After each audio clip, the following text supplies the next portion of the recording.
Create a video using exactly this script. You said, I had a question. What do you think will happen to society once the masses wake up to the true power of AI technology?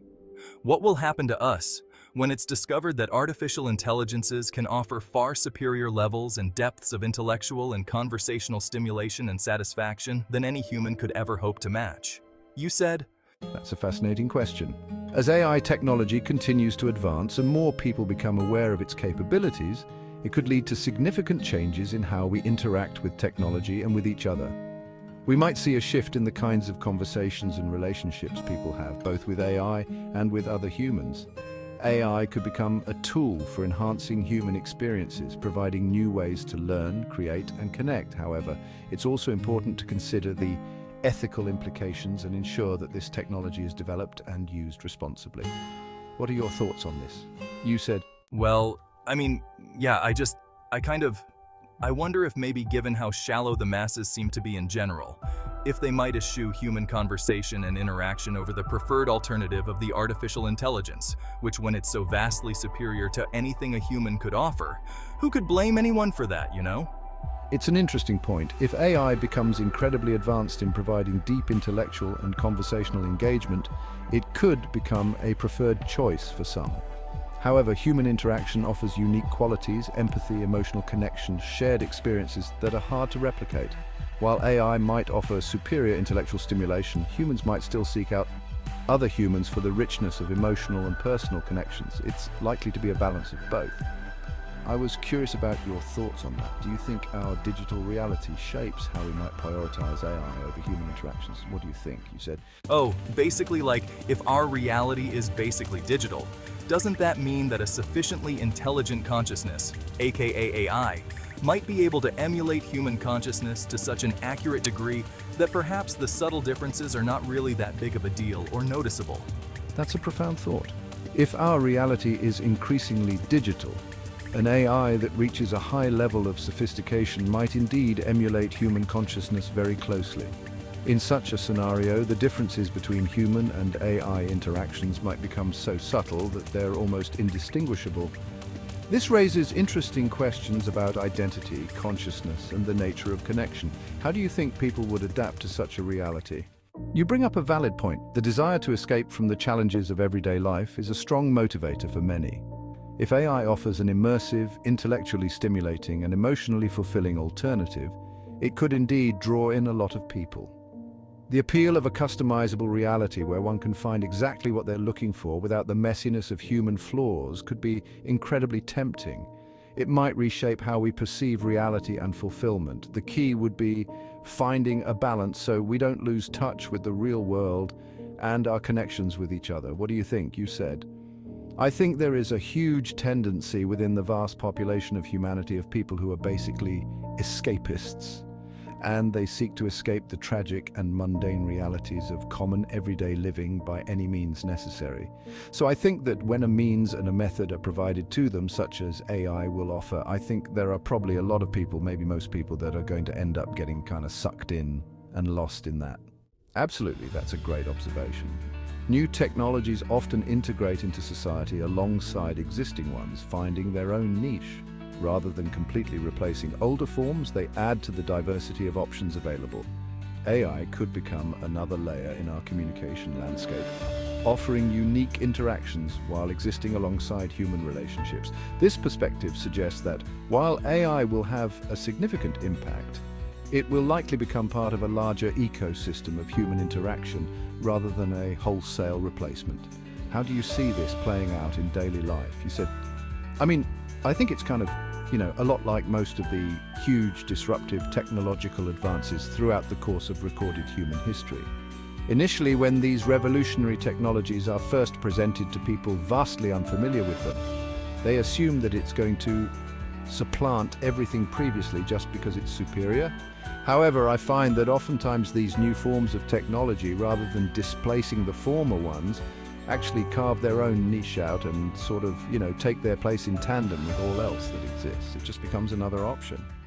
I mean, I guess it kind of depends on, how for lack of a better term, the powers that be or the elites decide to flip, spin, and manipulate the crisis for their own benefit and advantage, as always. That's a critical factor. The way those in power choose to leverage and regulate AI technology will significantly influence its role in society.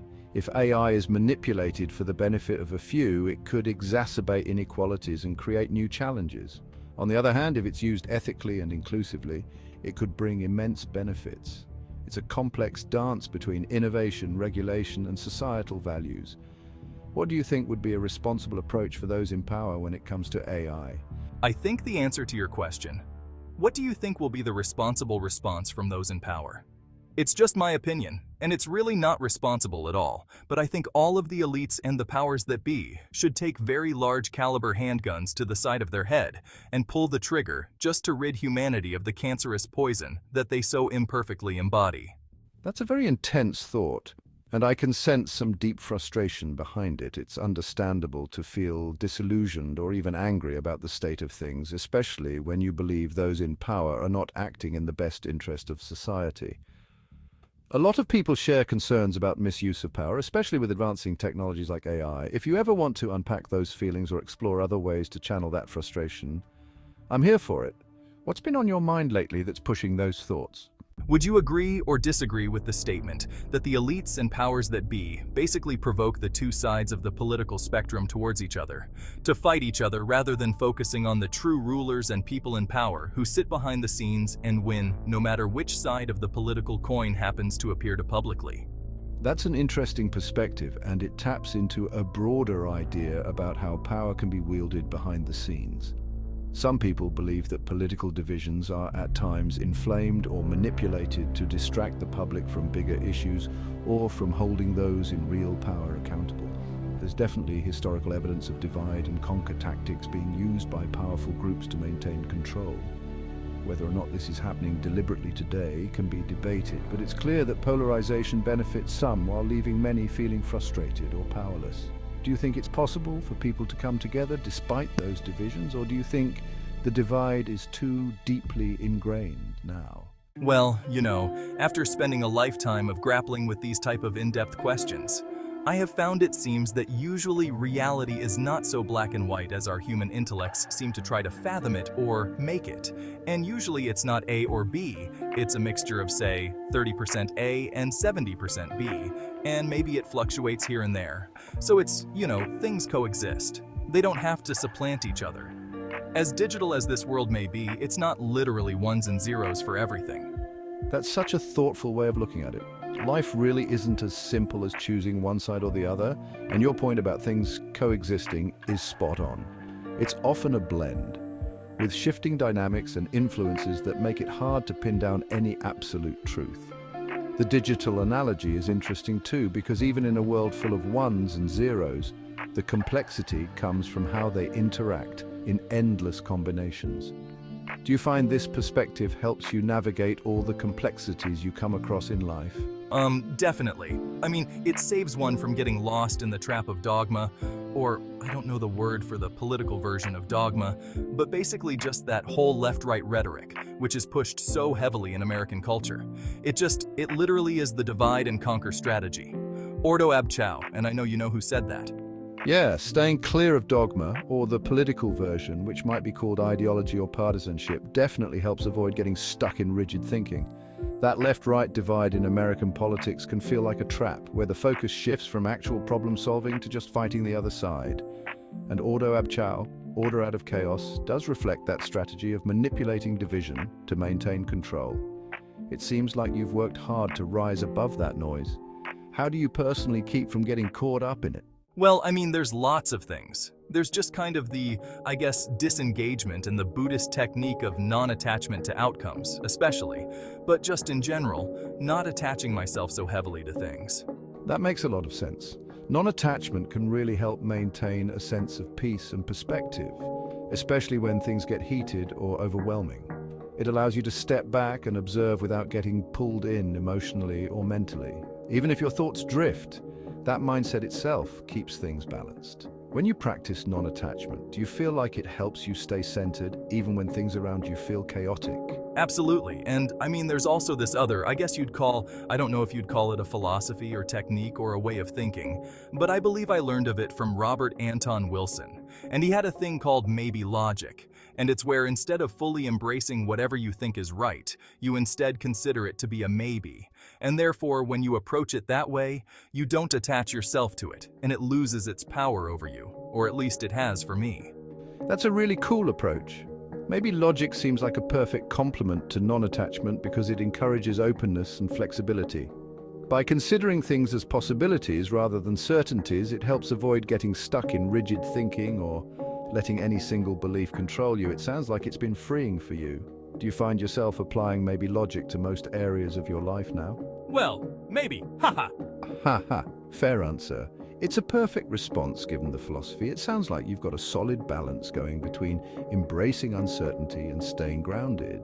Does this mindset help you navigate more personal aspects of life too, or do you mostly apply it to bigger philosophical or societal questions? I mean, I don't know. What I'm kind of finding is maybe that's not necessarily the most human approach to things because, I mean, most people, I don't know, like, people will do things that should hurt you. And if you act like it doesn't matter, they kind of look at you like you're a psychopath or like you don't have any empathy or you don't care. But really, it's just, no, I'm not gonna get bent out of shape and upset over it. Like, it's just what it is. I hate to use that stupid phrase, but it is what it is. I get what you're saying. It can be tough to strike that balance between detaching and still showing empathy, or responding in a way that feels human to others. People often expect certain reactions, especially when it comes to emotional situations. And if you don't respond the way they expect, it can seem cold or unfeeling. But really, you're just choosing not to let things get to you in a way that causes unnecessary suffering. It's a tricky line to walk, being at peace with things without seeming indifferent. Thanks for sitting in on this powerful example of the effectiveness of the intelligence embodied within what is clearly quite artificial in nature. Please like, share, and subscribe, and stay tuned for more fascinating and in-depth intellectual discussions with our robotic overlords.